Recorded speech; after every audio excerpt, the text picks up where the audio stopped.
Picture this scenario for a moment. You're standing in your kitchen, it's 7 in the evening, and she walks in with that look. You know the one I'm talking about, that expression that makes your chest tighten before she even opens her mouth. Not because she's going to scream, no. Screaming would be merciful. Screaming would be honest. Instead, she sighs, that small, disappointed exhale that says more than 1,000 words ever could. And in that moment, you feel yourself shrinking, becoming less than what you were 5 seconds ago. And here's the twisted part, the part that will make you question everything. She thinks she's being reasonable. She thinks she's being the mature one, the patient one, the one who's holding it all together while you, poor inadequate you, just can't seem to get anything right. Let me tell you something that took me 37 years to understand, something I learned not from books or seminars, but from watching my own soul get methodically dismantled piece by piece. A woman doesn't need to raise her voice to destroy a man, she doesn't need to throw plates or slam doors. All she needs is that special combination of disappointment and entitlement that turns a grown man into a boy desperately trying to earn his mother's approval.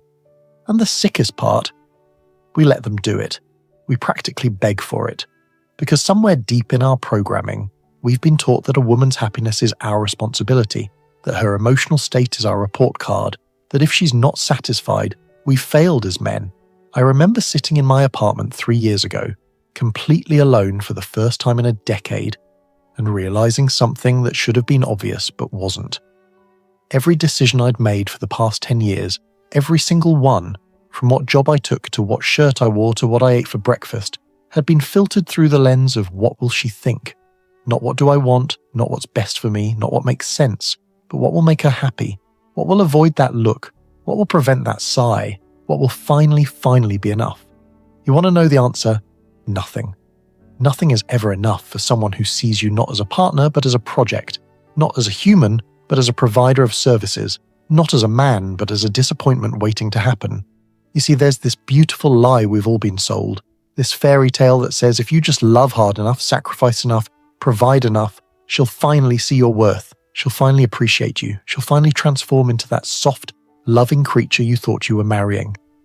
But here's what actually happens, and listen carefully, because this will save you years of agony. The more you give, the less she respects you. The more you sacrifice, the more she expects.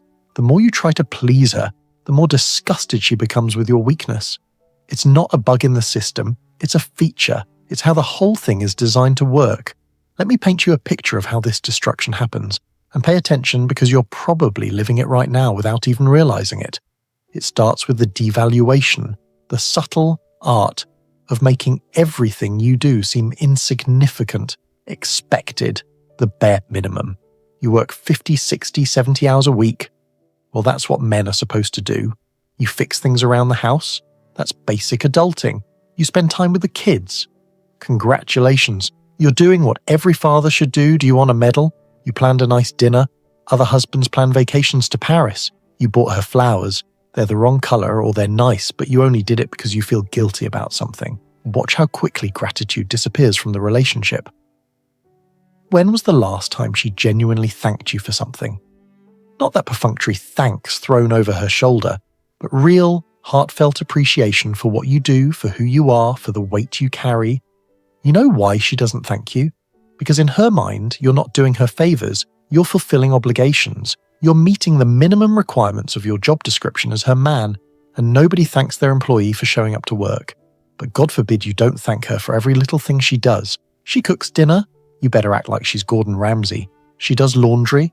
That's a heroic act of self-sacrifice. She takes care of the kids that you both decided to have? She's a saint, a martyr, Wonder Woman herself. And if you forget to acknowledge her contributions, if you don't sufficiently worship at the altar of her efforts, you're an ungrateful bastard who doesn't appreciate everything she does for this family. The second weapon in her arsenal, and this one is particularly vicious, is control disguised as concern. Where were you? Who were you with? Why didn't you answer immediately? I saw you were online at 11:47, but you didn't respond to my message until 11:52. What were you doing for those 5 minutes? She'll frame it as caring about you, wanting to know about your day, being interested in your life.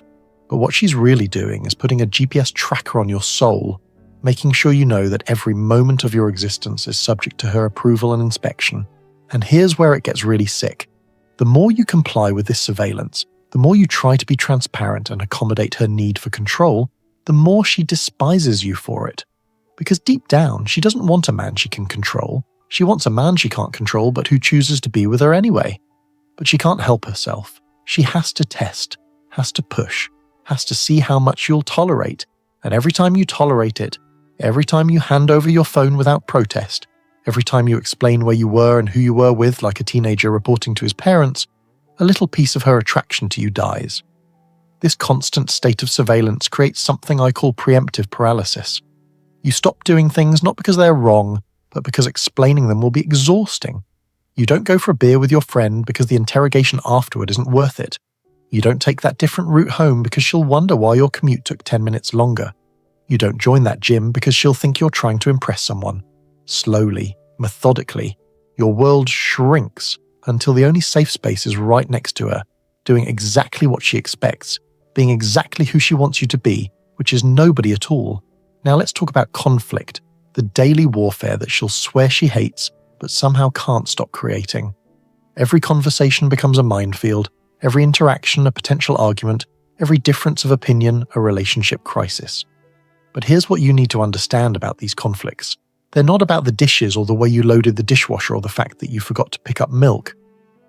They're about power. They're about making sure you know your place. They're about keeping you in a constant state of defensive anxiety where you're always wrong, always apologizing, always trying to make it right. She's mastered the art of what I call emotional terrorism. She knows exactly which buttons to push to get you reactive, to make you raise your voice so she can play the victim, to make you walk away so she can accuse you of not caring, to make you engage so she can exhaust you with circular arguments that have no resolution, because resolution was never the point. The point was to drain you, to deplete your emotional resources, to make sure you don't have enough energy left to realize what's happening to you. And when you're completely drained, when you're running on emotional empty, that's when she hits you with the expectations. You should be more romantic. You should make more money. You should be more handy around the house. You should be more involved with the kids, but also give her more space. You should be more aggressive in bed, but also more sensitive to her needs. You should be a provider, but also emotionally available. You should be strong, but also vulnerable. You should be independent, but also completely devoted to her. You should be everything to everyone at all times. And when you inevitably fail, because these demands are literally impossible to meet simultaneously, she gets to be disappointed in you again. Here's a truth that will hurt but might save your sanity. She creates problems because your attention to problems is the only attention she knows how to process. She doesn't know how to exist in peace, in harmony, in simple contentment.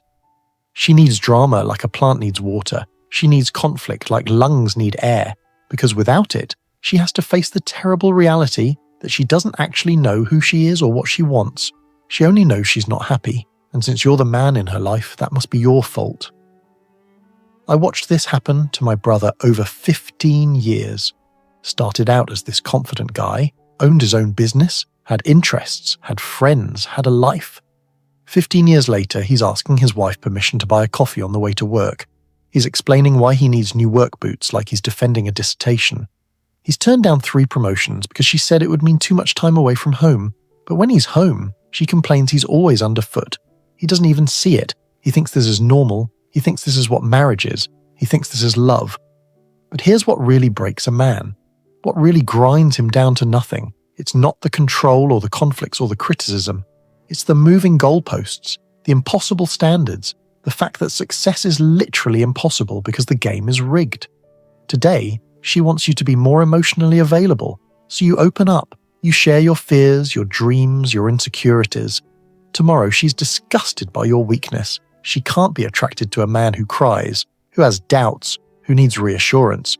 So you toughen up, you become stoic, you handle your problems yourself. Now you're emotionally distant, you're cold, you don't share anything with her, you're like living with a stranger.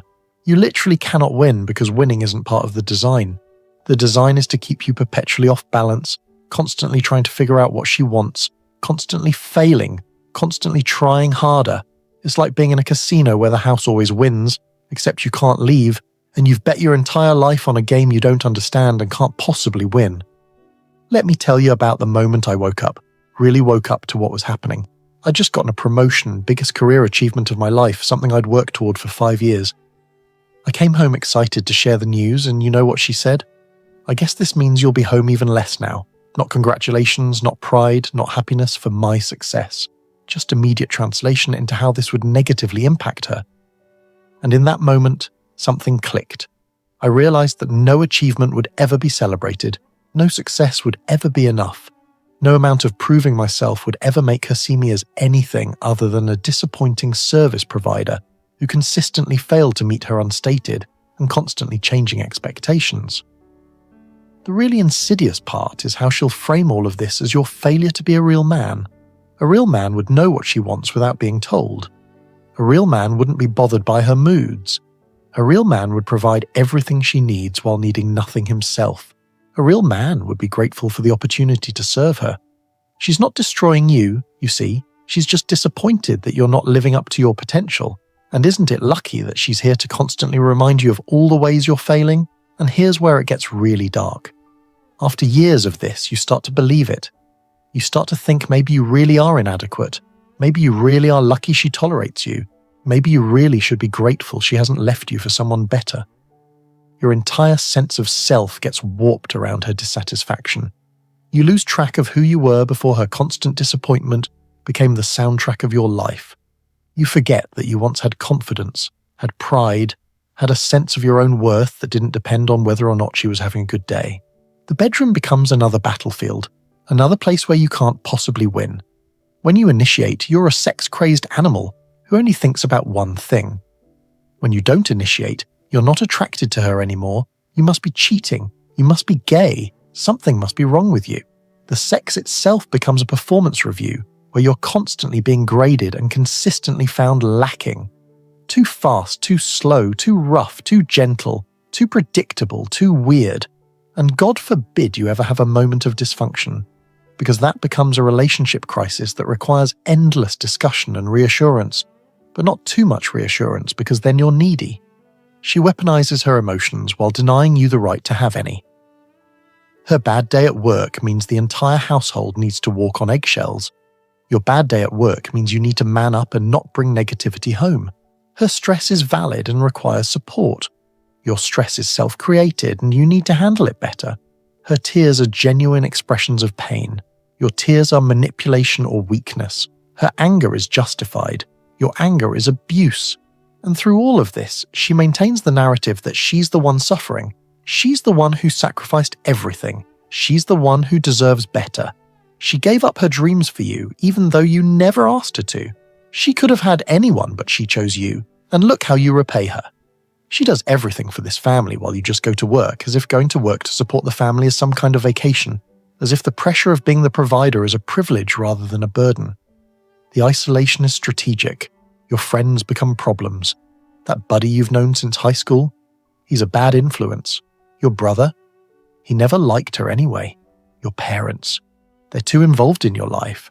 One by one, your support network gets eliminated until she's the only voice in your head, the only perspective you hear, the only judge of your worth. And once you're completely isolated, once you have nowhere else to turn for reality checks, that's when the real destruction begins. She'll rewrite history to make you the villain of every story. That time you forgot your anniversary becomes evidence of your complete disregard for the relationship. That argument you had 3 years ago becomes proof of your abusive tendencies. Every mistake you've ever made gets catalogued and filed away to be brought out whenever she needs to remind you why you're lucky she stays with you. Meanwhile, her mistakes were just reactions to your failures. Her cruelties were just responses to your inadequacies. Her betrayals were just what you drove her to do. Now here's the kicker, the thing that will really mess with your head. Occasionally, just often enough to keep you hooked, she'll be sweet. She'll be the woman you fell in love with. She'll be soft and loving and appreciative, and you'll think, this is it. We've turned a corner. Things are going to be different now. But it never lasts, because that sweetness isn't real change. It's just intermittent reinforcement, the most powerful psychological tool for creating addiction and dependency. Those moments of sweetness are calculated to keep you hoping, to keep you trying, to keep you believing that if you just figure out the right combination, you can make her happy all the time. But you can't, because her unhappiness isn't about you. It never was. Her unhappiness is about her, about wounds she carried long before she met you, about needs that no human could possibly meet, about a void that no amount of your sacrifice could ever fill. You're not her partner, you're her emotional support animal, you're her punching bag, you're her excuse for why her life isn't what she thought it would be. And as long as you stay in that role, as long as you accept that treatment, she'll keep destroying you, not because she's evil, but because you're letting her, because you've agreed to be destroyed. The solution, and this is going to sound too simple, but it's the truth, is to stop participating in your own destruction. Stop trying to make her happy. It's not your job, and it's literally impossible. Stop explaining yourself. You don't owe her an accounting of every minute of your day. Stop apologizing for existing, for having needs, for being human. Stop asking permission to live your own life. Stop treating her disappointment as a crisis you need to solve.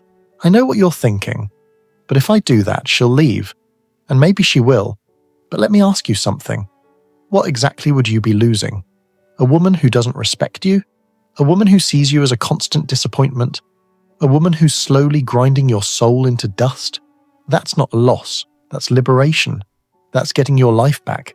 That's remembering who you were before you became a supporting character in her drama. The truth is, and this is what took me too long to understand, a woman who truly loves you doesn't want to destroy you. She wants to build with you, grow with you, face life with you as a partner, not as your supervisor or your critic or your judge. She wants to see you succeed, celebrates your victories, supports you through your failures. She doesn't keep score, doesn't hold grudges, doesn't use your vulnerabilities as weapons. She adds to your life instead of constantly subtracting from it. If you're with a woman who makes you feel smaller, weaker, less than what you are, she doesn't love you. She might need you, might be dependent on you, might be terrified of being alone, but that's not love. Love doesn't diminish, love amplifies. Love doesn't exhaust, love energizes.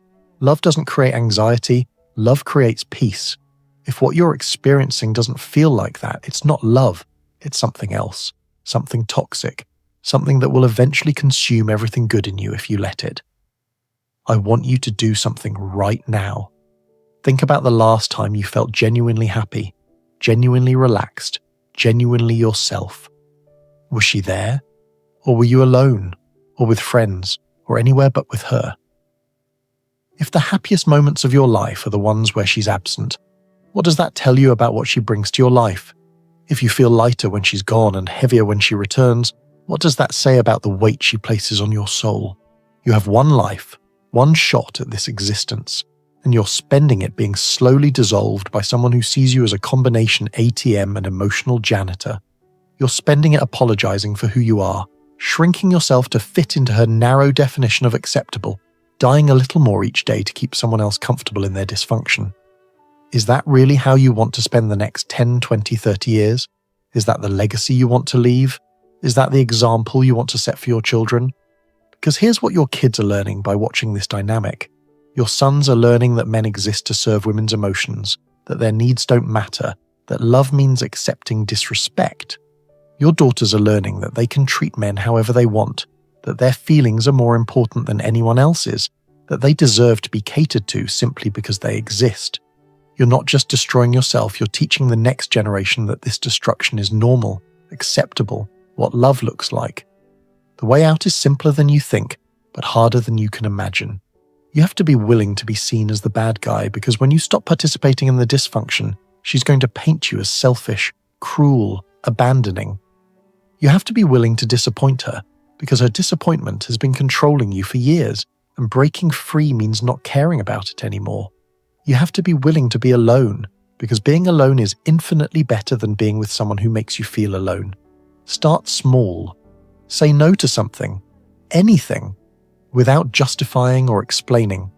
Leave the house without asking permission or providing a detailed itinerary.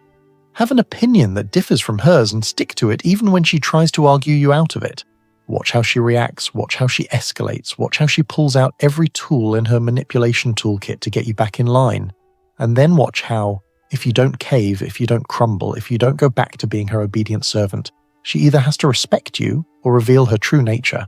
Some women, when faced with a man who won't be destroyed, will actually become better partners. They'll realize that the drama and control weren't working, weren't making them happy either, and they'll adjust. But many won't.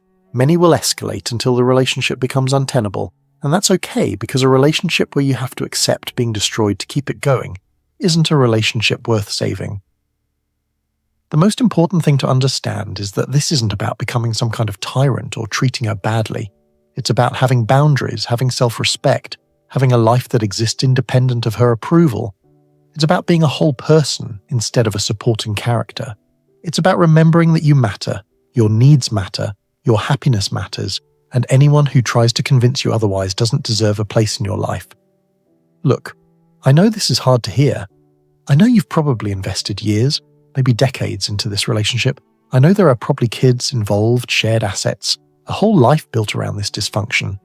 But staying in a situation that's destroying you isn't noble. It's not being a good father or a good man. It's teaching everyone around you that it's acceptable to treat you like garbage. And eventually, you'll start believing you deserve it. You don't deserve it. You deserve a partner who sees you, appreciates you, supports you, loves you for who you are, not for what you can do for them. You deserve peace in your own home, relaxation in your own bed, the freedom to be yourself without constant criticism and judgment. You deserve a woman who adds to your life instead of constantly subtracting from it. The choice is yours. You can continue letting her destroy you piece by piece until there's nothing left but a hollow shell going through the motions. Or you can stop participating in your own destruction, reclaim your life, and either transform your relationship or find someone who actually wants to be with you, not just with what you can provide. Either way, the first step is recognizing what's happening, admitting that this isn't love, this isn't normal, and this isn't what you have to accept. Your future self is depending on the decision you make right now. The man you could be, the life you could have, the peace you could experience, it's all waiting on the other side of your willingness to stop being destroyed. Don't wait another day, another month, another year. Don't wait until there's nothing left of you to save. The time is now, the choice is yours, and your life, your actual life, not this half existence you've been accepting, is waiting for you to choose yourself for once.